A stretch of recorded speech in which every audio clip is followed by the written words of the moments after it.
आज के इस वीडियो में हम लोग बात करेंगे हरियाणा के नीट यूजी की काउंसलिंग प्रोसीजर के बारे में। आप लोगों की रिक्वेस्ट थी इसलिए आज की वीडियो हरियाणा पर ही है।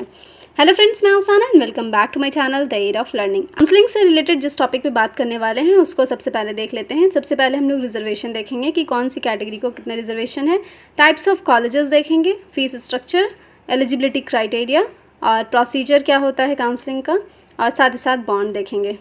तो सबसे पहले हम लोग बात करते हैं रिजर्वेशन की। रिजर्वेशन में ऑल इंडिया में 15% सीट्स है रिजर्व, और स्टेट कोटा का 85% है, और 5% ये मतलब 100% में 5% PWBD का है, यानी ऑल इंडिया में भी और स्टेट कोटा दोनों का मिक्स करके देखें तो 5% है। ठीक है। प्राइवेट कॉलेज में देखें तो प्राइवेट कॉलेज में मैनेजमेंट कोटा का 50% है और स्टेट कोटा का 50% है। अब हम लोग टाइप्स ऑफ कॉलेजेस के बारे में देख लेते हैं। तो टाइप्स ऑफ कॉलेज में आप लोगों को पता है दो तरह के कॉलेज होते हैं, एक तो मेडिकल कॉलेज होता है, दूसरा होता है डेंटल कॉलेज। तो मेडिकल कॉलेज देखिए या डेंटल कॉलेज, उसमें 3 तरह के कॉलेजेस हरियाणा में है। गवर्नमेंट कॉलेजेस, उसके अलावा है गवर्नमेंट एडेड कॉलेजेस, जिसको हम लोग सेमी गवर्नमेंट कॉलेज ही बोलते हैं, और प्राइवेट कॉलेजेस। सबसे पहले हम लोग गवर्नमेंट मेडिकल कॉलेजेस की लिस्ट देखते हैं। तो PGIMS रोहतक है, उसके अलावा है भगत पूल सिंह जो कि वुमेंस का है और ये सोनीपत में है। शहीद हसन खान मेवाती नल्हार में है।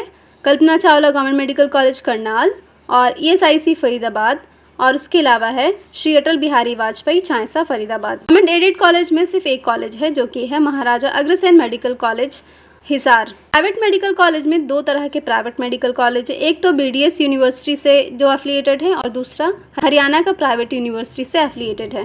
तो सबसे पहले हम लोग BDS यूनिवर्सिटी से जितने भी कॉलेजेस एफिलिएटेड हैं उनके बारे में देख लेते हैं।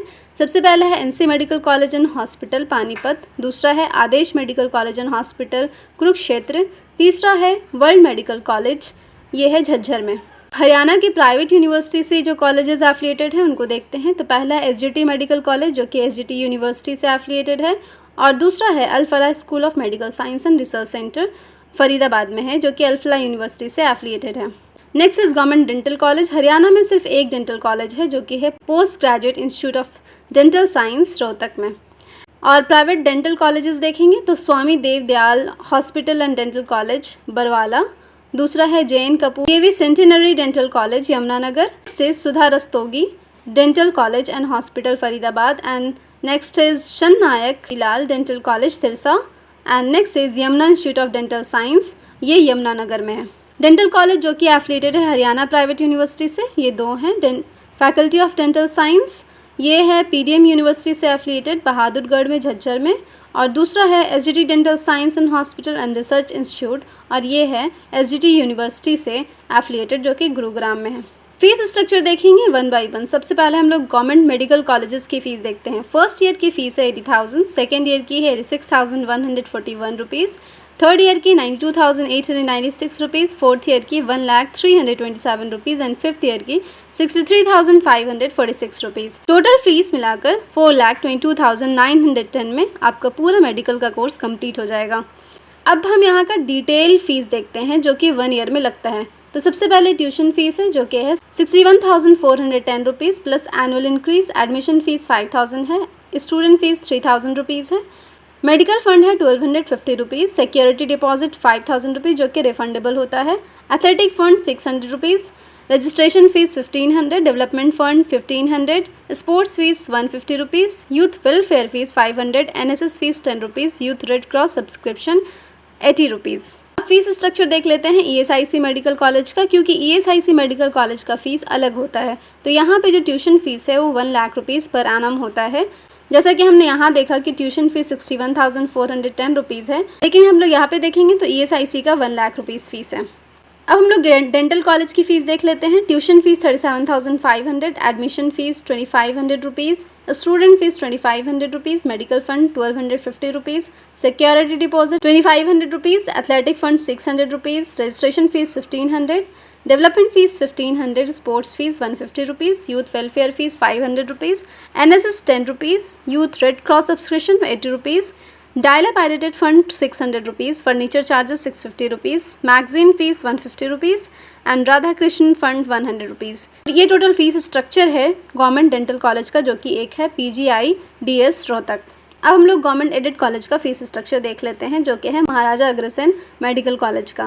तो यहाँ पे फर्स्ट ईयर की फ़ीस है 1,80,000 रुपीज़, सेकेंड ईयर की भी सेम है, थर्ड ईयर की भी सेम है, फोर्थ ईयर की भी सेम है, और फिफ्थ ईयर में 90,000 रुपीज़ लगता है, यानी कि जस्ट हाफ। टोटल मिला के 8,10,000 रुपीज़ में आपका यहाँ पे कोर्स कंप्लीट हो जाएगा। अब इसके फीस स्ट्रक्चर को थोड़ा डिटेल में देखते हैं। कॉलेज का ट्यूशन फीस है 1,80,000 rupees per annum, hostel fees 19,000 rupees per annum है, चार्ज 9,000 रुपीज़ पर एनम है, अमेलगमेटेड फंड है 1,500 rupees per annum, university fees है 3,840 रुपीज़ पर एनम, सिक्योरिटी है 30,000 रुपीज़ जो कि वन टाइम के लिए होता है, रिफंडेबल होता है, और कॉशन मनी 6,000 के लिए, ये भी वन टाइम के लिए भी होता है, रिफंडेबल होता है।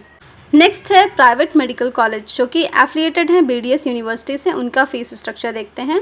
Tuition fees including development charge 12 lakh rupees है, विद एनुअल इंक्रीज 7.5%, क्योंकि हर साल 7.5% का इंक्रीमेंट आता है ट्यूशन फीस में। कॉलेज सिक्योरिटी रिफंडेबल है 2 लाख रुपीज़ जो कि रिफंडेबल होता है। University charge actual, examination charge actual जो लगता है, library fees 3,000 rupees, sports and medical charge 2,000 rupees, hostel fees लगता है नॉट मोर देन 75,000 रुपीज़, और मेस चार्ज आपको अलग से लगेगा। अब जो प्राइवेट डेंटल कॉलेज हैं जो कि हरियाणा प्राइवेट यूनिवर्सिटी से एफिलिएटेड हैं, उनका है tuition fees including development charge 2.8 lakh rupees with annual increase of 5%। College security refundable है 1 लाख रुपीज़, और उसके अलावा यूनिवर्सिटी चार्ज जो कि एक्चुअल है, एग्जामिनेशन चार्ज जो कि एक्चुअल है, लाइब्रेरी फ़ीस लगती है 3,000 rupees, sports and medical charges हैं 2,000 रुपीज़, हॉस्टल फीस अगेन यहाँ पर भी नॉट मोर देन 75,000 रुपीज़ या फिर एक्चुअल जो होगा वहाँ का, और प्लस मेस चार्ज।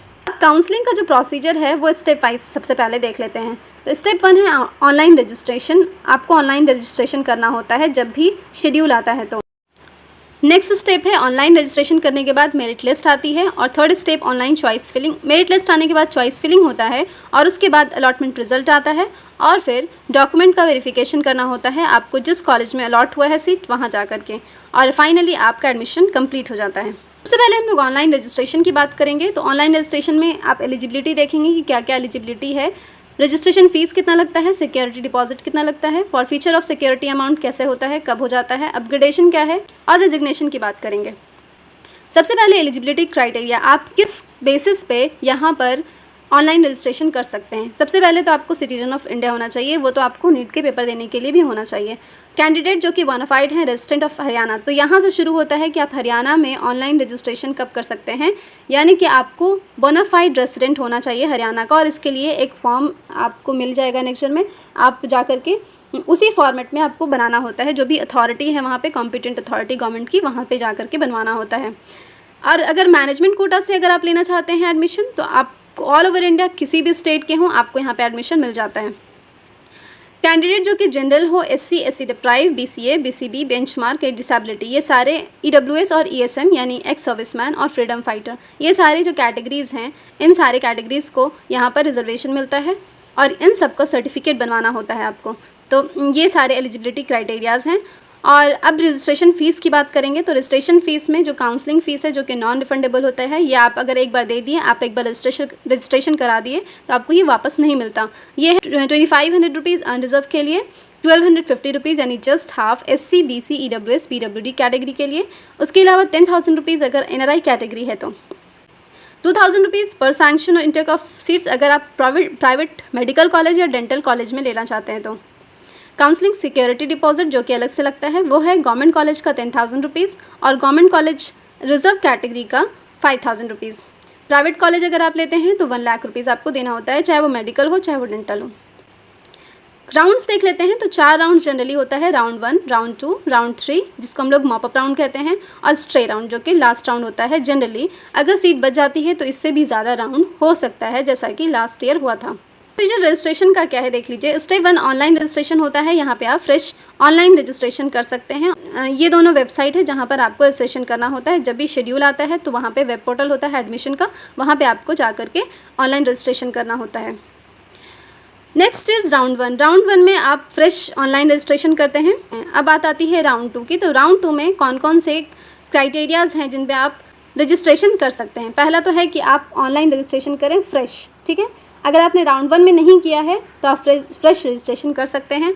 अगर आप राउंड 1 में रजिस्टर्ड हैं तो फ्रेश रजिस्ट्रेशन करने की ज़रूरत नहीं है। अगर आपको सीट अलॉट नहीं हुआ है राउंड 1 में, या फिर अलॉट हुआ है आपने ज्वाइन नहीं किया है, या फिर आपने ज्वाइन कर लिया है लेकिन आप अपग्रेडेशन चाहते हैं राउंड 2 में, तो ये केस है राउंड 2 में रजिस्ट्रेशन करने का। ठीक है, अपग्रेडेशन के बारे में बात की है तो यहाँ पे अपग्रेडेशन का भी बता दे रही हूँ मैं आपको। राउंड 1 में अगर आपको सीट अलॉट हो जाता है और आप ज्वाइन कर लेते हैं तो आपको एक फॉर्म भरना होता है अपग्रेडेशन का। अगर आप उस कॉलेज में नहीं रहना चाहें, कोई और कॉलेज अपग्रेड करना चाहते हैं तो आप अपग्रेडेशन कर सकते हैं और राउंड 2 में पार्टिसिपेट कर सकते हैं। ओके, तो ये अपग्रेडेशन का प्रोसीजर है। राउंड 3 में देखेंगे तो न्यू रजिस्ट्रेशन तभी आप कर सकते हैं जब आपने राउंड 1 में और राउंड 1 में पार्टिसिपेट नहीं किया है। तो सीट अगर अलॉट नहीं हुई है राउंड 1 में या राउंड 2 में तो, और आपको अलॉटमेंट मिल गया है राउंड 2 में लेकिन आपने ज्वाइन नहीं किया है, तो आप फ्रेश रजिस्ट्रेशन यहाँ पे कर सकते हैं अगर आपने राउंड 2 में ज्वाइन नहीं किया है तो।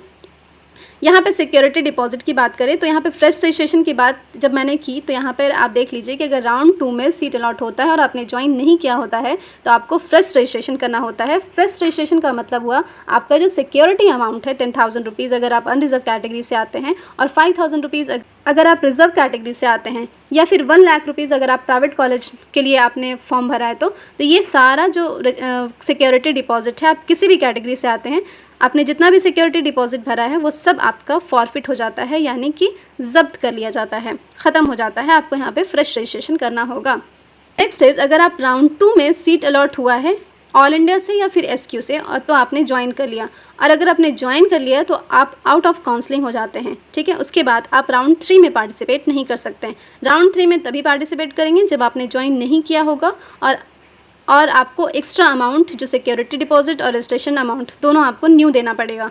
तब रेजिग्नेशन की बात करें तो अगर जब आपका कोर्स स्टार्ट हो चुका और आपने ज्वाइन कर लिया, कोर्स स्टार्ट होने के 3 दिन बाद अगर आपने छोड़ दिया है सीट जो ज्वाइन किया है, ठीक है, लास्ट एडमिशन से पहले, तो फिर आप 3 साल के लिए डिबार्ड कर दिए जाएंगे काउंसलिंग से, यानी 3 साल तक आप काउंसलिंग नहीं करा सकते। या फिर आपको एक और केस है कि आपको डिसकंटिन्यूएशन बॉन्ड भरना पड़ेगा 10 लाख रुपए का, और साथ ही साथ आपको 50% जो ट्यूशन फीस है वो आपको देना पड़ेगा। अब आप ये देख लीजिए कि अगर आपने ज्वाइन कर लिया तो आपको ज्वाइन करने के टाइम मैंने बताया था कि डॉक्यूमेंट की रिक्वायरमेंट भी होती है। तो कौन कौन से डॉक्यूमेंट्स की रिक्वायरमेंट होती है वो आप देख लीजिए। मैट्रिकुलेशन सर्टिफिकेट यानी 10th का मार्कशीट या उसका इक्विवेलेंट सर्टिफिकेट, उसके साथ 10+2 का मार्कशीट भी होना चाहिए, ठीक है, जिसको हम लोग इंटरमीडिएट सर्टिफिकेट कहते हैं या senior secondary school examination certificate कहते हैं, डिटेल मार्कशीट के साथ। कैरेक्टर सर्टिफिकेट होना चाहिए, रेसिडेंट सर्टिफिकेट होना चाहिए, सर्टिफिकेट ऑफ बोनाफाइड रेसिडेंट होना चाहिए, कास्ट सर्टिफिकेट, रिजर्वेशन सर्टिफिकेट, उसके अलावा इनकम सर्टिफिकेट अगर आप BC कैटेगरी के स्टूडेंट हैं तो इनकम और एसेट सर्टिफिकेट होना चाहिए। अगर आप EWS कैंडिडेट हैं तो एफिडेविट होना चाहिए माइनॉरिटी स्टेटस शो करने के लिए। उसके अलावा आपका ऑनलाइन एप्लीकेशन का फॉर्म का प्रिंट आउट होना चाहिए, जो हरियाणा का ऑनलाइन एप्लीकेशन है उसका भी प्रिंट आउट होना चाहिए, प्रोविजनल अलॉटमेंट लेटर होना चाहिए, और प्रूफ ऑफ आइडेंटिफिकेशन में जैसे कि आधार कार्ड, पैन कार्ड है, लाइसेंस है, ड्राइविंग लाइसेंस, तो ये सारे आइडेंटिफिकेशन के लिए प्रूफ होना चाहिए, और 4 पासपोर्ट साइज़ के फ़ोटोग्राफ होना चाहिए वाइट बैकग्राउंड के साथ। अदर डॉक्यूमेंट जो कि रिक्वायर्ड हैं, जैसे कि आप किसी भी रिजर्वेशन कैटेगरी से आते हैं तो उसमें जो भी डॉक्यूमेंट्स की रिक्वायरमेंट होती है वो आपको देना होगा। बॉन्ड्स की बात करें तो यहाँ पे गवर्नमेंट मेडिकल कॉलेजेस के लिए जो मेल के लिए बॉन्ड है वो 25,75,090 रुपीज़ है। बेसिकली 30 लाख है जिसमें माइनस हो जाता है ट्यूशन फीस, और बॉन्ड फीमेल कैंडिडेट के लिए 10% लेसर है, 23,19,381 रुपीज़। गवर्नमेंट एडेड कॉलेजेस के लिए 21,90,000 रुपीज़, और फीमेल के लिए 19,71,000 रुपीज़। ठीक है, ये बॉन्ड अमाउंट है जो आपको साइन करना पड़ता है। तो यहाँ पर एक्चुअली में आपका MBBS जब कंप्लीट हो जाता है तो सर्विस है, तो सर्विस में 3 तरह का आप कैटेगरी चूज़ कर सकते हैं। कंसेंट फॉर गवर्नमेंट सर्विस, दूसरा ऑप्शन आपके पास ये है कि आप गवर्नमेंट सर्विस नहीं ऑप्ट करके आप पूरा लमसम में अमाउंट दे दें, जो ये अमाउंट है बॉन्ड अमाउंट, या फिर तीसरा ऑप्शन इंस्टॉलमेंट में ये बॉन्ड अमाउंट पे करें। 5 ईयर्स का टाइम होता है आपके पास। तो total duration of the service incentive bond shall be 5 years starting from the completion of MBBS course. अगर आपको बॉन्ड के बारे में और डिटेल से जानना है तो आप एक बार इसका प्रॉस्पेक्टस ज़रूर पढ़िएगा, डिटेल में वहाँ पर है। यहाँ पे जो बेसिक चीज़ें थी मैंने आपको बता दी हैं। आई होप ये वीडियो आपके लिए हेल्पफुल रहेगी। मिलते हैं नेक्स्ट वीडियो में। Thanks watching my video. Bye bye, अल्लाह हाफिज़ एंड टेक केयर।